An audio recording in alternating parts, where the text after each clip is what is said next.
रामभद्राचार्य महाराज ने कई सवाल उठाए हैं संविधान को लेकर, मनुस्मृति पर। उन्होंने ये भी कहा कि बाबा साहेब अम्बेडकर ने जो संविधान बनाया उसमें 100 लोगों की कमेटी थी, तो किसी एक को क्रेडिट देना गलत है। संस्कृत बाबा साहेब अम्बेडकर ने नहीं सीखी थी। इन तमाम सवालों को लेकर हमारे साथ में बाबा साहेब अम्बेडकर के पोते आनंद राज अम्बेडकर हैं, राजगृह में दादर में, जहां पर बाबा साहेब अम्बेडकर ने कई साल अपने जीवन के निकाले। जी सर। सर आप बताएं, सबसे पहले तो ये आरोप लगाया है कि संस्कृत नहीं आती थी, इसलिए मनुस्मृति जैसे महाकाव्य को जलाया गया। देखिए, बाबा साहब अम्बेडकर को स्कूल में संस्कृत नहीं सिखाया, मगर बाबा साहब अम्बेडकर इतने ज्ञानी थे, उन्होंने खुद संस्कृत पढ़ के उसमें वो एक्सपर्ट हुए थे। वो तो तभी के सभी विद्वानों से चर्चा करना चाहते हैं कि संस्कृत से में जो भी ग्रंथ है, मनुस्मृति है, वेद है, उसके बारे में मेरे से चर्चा करो, आ जाओ। उन्होंने ऐसा ऐलान मीन्स चैलेंज किया था, मगर तभी के कोई आदमी आगे नहीं आया। और ये मैं इनके बारे में इतना कहना चाहता हूँ, दुख से कहना चाहता हूँ, ये बेचारे अंधे हैं। अंधे होने से पढ़े लिखे होना तो उम्मीद नहीं करता सकता, और इसीलिए ये बेचारे ऐसी तरह की बातें करते हैं। मैं उनके भगवान से प्रार्थना करता हूँ कि उनको दिव्य दृष्टि दे, तो बाबा साहब को अच्छी तरह परखे देखे।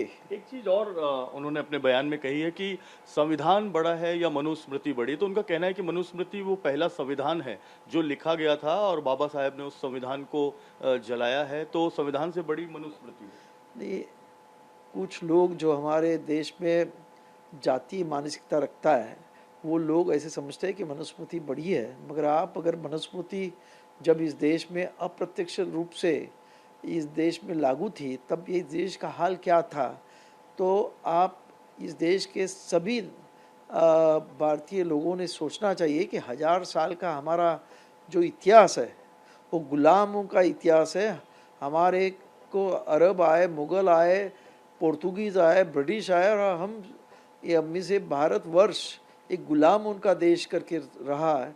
आज जब से बाबा साहब अम्बेडकर ने ये देश को संविधान दिया, तब से देश सही मायने में आज़ाद हुआ। आज महासत्ता बनने की कोशिश कर रहा है। ये बाबा साहब अम्बेडकर की देन है, जो आज भी मनुस्मृति के ख्यालों में जो आज भी पड़े हैं। उनको मैं इतना कहना चाहता हूँ कि अभी वो दिन भूल जाइए।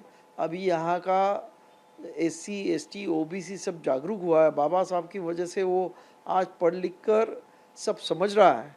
तो आपकी ये जो बातें हैं, जो बातें उनको गुलाम बनाने की कोशिश कर रही है, आपको गुलाम बनाना उनको अच्छा लगता होगा, मगर उनको गुलाम रहना नहीं है। तो इसीलिए ऐसी बकवास मत कर दीजिए। सर, एक सवाल जब उनसे पूछा गया कि क्या बाबा साहेब को आप सामाजिक बदलाव का नायक मानते हैं, क्योंकि सामाजिक जो बदलाव हुआ वो बाबा साहेब की वजह से हुआ, तो उनका कहना था कि मनुस्मृति जो जलाए हैं उनको नायक कैसे माने। देखो, बाबा साहब की वजह से आज देश आज अराजकता से शांतिपूर्व आज चल रहा है।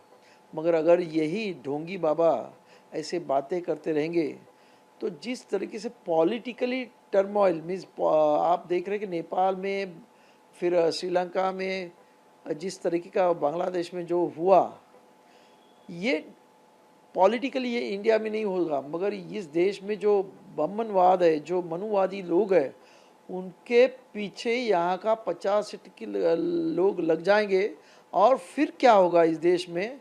इस जो 15% खुद को सवर्ण समझते हैं, उनका क्या होगा ये मुझे पता नहीं। बाबा साहब की वजह से इस देश में शांति है। इस देश में आज भी लोग भाईचारे से जीते हैं। मगर अगर ये ज़्यादा नाटक करते रहे, तो एक दिन ऐसा आएगा कि इनको यहाँ से भागना पड़ेगा। ऐसी मैं आगे जाके वो मैं देख रहा हूँ कि जिस तरीके से अभी लोगों में भावना जाग रही है, लोग जागरूक हो रहे हैं, एससी, एसटी, ओबीसी सभी लोग आज जागरूक हो रहे हैं। उन लोगों को समझ रहा है कि हमें किसी ने किस लोगों ने गुलाम करके रखा था, पढ़ाई करने को नहीं दी। तो इसके वजह से उनको जो नफ़रत है, उसको आप चिंगारी मत लगाइए, ये मेरा कहना है। सर, बाबा महाराज जी से एक सवाल ये भी पूछा गया कि मायावती को वो बहन बोलने में संकोच क्यों महसूस करते हैं, तो उन्होंने कहा कि मनुवादियों को जो पानी पी के गाली देती हैं, तो उनको बहन बोलने में मुझे संकोच होता है। देखो, जो गलत है उसको गलत कहने में कोई ये नहीं है। हम भारत से स्वतंत्र नागरिक है। हमें इस देश में हमारी जो मन की बातें हैं कहने का अधिकार दिया है इस संविधान ने, और जो गलत है वो हम लोग गलत कहेंगे ही। सर, आरक्षण को लेकर भी महाराज जी ने कहा है कि आरक्षण आर्थिक नीतियों पर मिलना चाहिए। जो आर्थिक रूप से कमजोर है, पिछड़ा है, आर्थिक रूप से गरीब है, उनको मिलना चाहिए, ना कि स्पेशल वर्ग को मिलना चाहिए। देखो, ये जो बातें हैं कि आज आप लोग ने 3000 साल से आरक्षण लिया है, आज भी आप पंडित ब्राह्मण ये मंदिरों में किसी दूसरे को पुजारी नहीं बना सकते। आज भी हम लोग ने अयोध्या मंदिर में देखा होगा, एक भी SC ST OBC का पुजारी नहीं है। ये आरक्षण नहीं तो क्या है? तो 3000 साल से आपका आरक्षण चालू है और हमें 50 साल अभी कहाँ आरक्षण मिला, तो आपके वो आंख में खल रहा है। ये दुर्भाग्य है। ऐसा ही एक आरक्षण जापान में वहाँ के लोगों को था, तो उस बड़े उच्च वर्णीय कमेटी ने वो आरक्षण खत्म करने के लिए वहाँ के जो जापान में जो इनइक्वालिटी है उसके लिए इक्वालिटी आने के लिए उन्होंने अपना आरक्षण तो छोड़ दिया, मगर जो कमज़ोर वर्ग था, कमज़ोर टप्पा था, उनको आरक्षण देके इक्वालिटी पे लाए। तो ये बात इस देश में दुर्भाग्यवश से ये जो खुद को सवर्ण करने वाले, ब्राह्मण करने वाले, मनुवादी कहने वाले लोग ये समझ नहीं पा रहे कि इस देश में जाति व्यवस्था है, बाहर कोई देश में जाति व्यवस्था नहीं। ये मानव निर्मित है, ये इन्होंने बनाई हुई जाति व्यवस्था है, और ये अभी लोगों के दिल और दिमाग में समझ रही है, और इसके वजह से लोग इसका विरोध करने चाह रहे हैं। लेकिन जो रामभद्राचार्य महाराज, उनका कहना है कि जातिगत जो रिजर्वेशन है वो वोट बैंक के लिए पॉलिटिकल पार्टियां करती हैं। जातिगत रिजर्वेशन से हर पार्टी अपना वोट बैंक बढ़ाना चाहती है क्योंकि चुनाव आते हैं। देखो, जातिगत जो आरक्षण है उसके वजह से आज SC ST OBC के लोग कहाँ तो भी थोड़े थोड़े मीन्स बहुत थोड़े उच्च पदों पे आज दिखाई दे रहे हैं। नहीं तो मुझे पूरी ये थी कि ये लोग कभी उच्च जाति के लोग, ये जो पिछड़ा वर्ग है उनको किधर भी मीन्स बड़े पोस्ट पे कहाँ भी लेते नहीं थे। तो ये आज बाबा साहब ने दिया हुआ आरक्षण की वजह से SC ST और OBC में ये बदलाव हो रहा है। लेकिन रामभद्राचार्य जी का कहना है कि जो सवर्ण वर्ग है उनका जो बेटा होता है 100% पाके भी जूता सिलता है, और जो दूसरे वर्ग के लोग हैं वो 4% पाके भी IAS और अधिकारी बन जा रहे हैं। ये सरासर गलत है।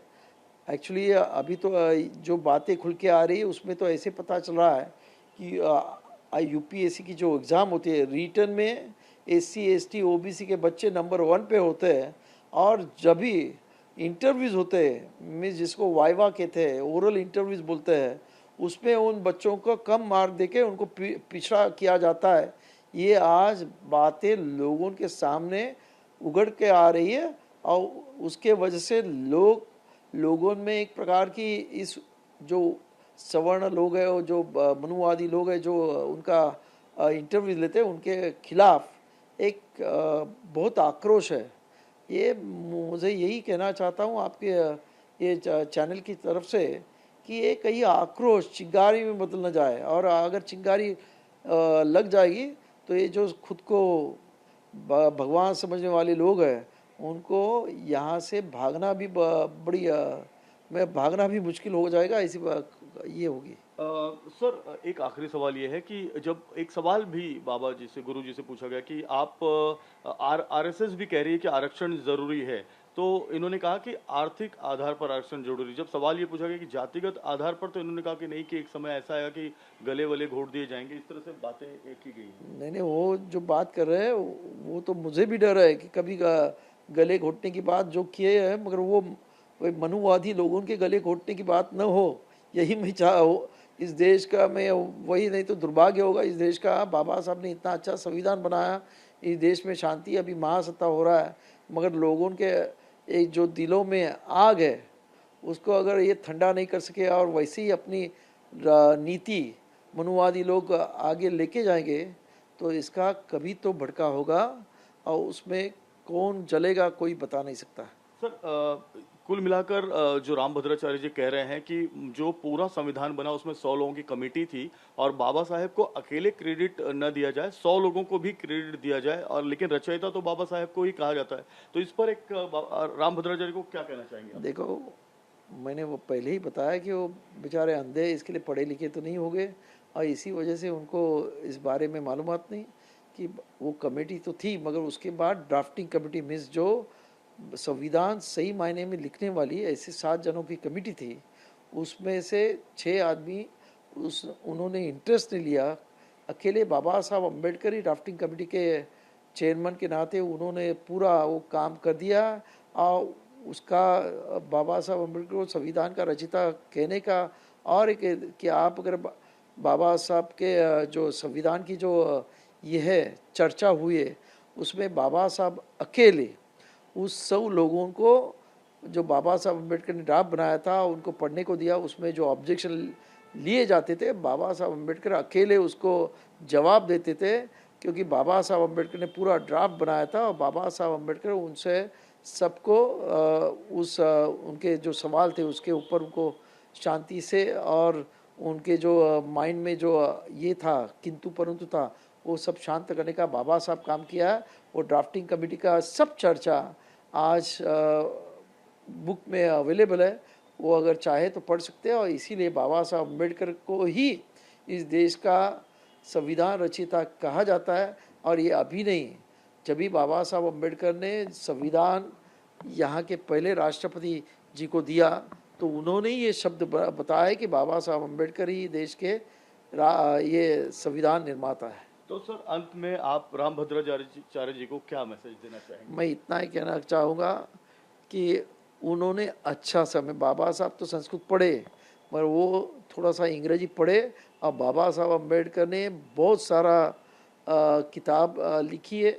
28 वॉल्यूम महाराष्ट्र सरकार ने अंग्रेजी में पब्लिश किए, तो अंग्रेजी वो वॉल्यूम जरा पढ़ ले तो बाबा साहब अम्बेडकर कितने महान थे वो उनको पता चलेगा। बिल्कुल साफ तौर पर बाबा साहेब अम्बेडकर के हम घर में हैं और बाबा साहेब अम्बेडकर के जो पोते हैं आनंद राज अम्बेडकर वो हमारे साथ बात कर रहे थे।